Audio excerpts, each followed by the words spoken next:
ஒருவன் இடறினால் சொல்றார், ஒருவன் இடறினால் என் மனம் எரியாது இருக்குமோ? ஒரு ஆவிக்குரியவனுக்கு எப்போ பிரச்சனை வரும்? ஐயோ, இவன் நல்லா தானே இருந்தான், இவன் நல்லா தானே ஜெபம் பண்ணான், இவன் நல்லா தானே கிறிஸ்துவுக்குள்ள வாழ்ந்துகிட்டு இருந்தான், இப்படி இருக்கும் பொழுது எப்படி இப்படி ஆனா?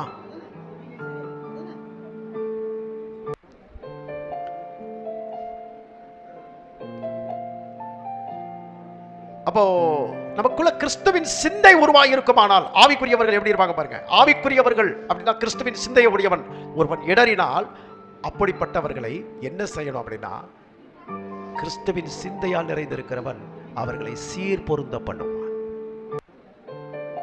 அவர்களை கேலி செய்ய மாட்டான், அவர்களுக்காக ஜெபம் பண்ணுவான், அவர்களை தூற்றி தெரிய மாட்டான்.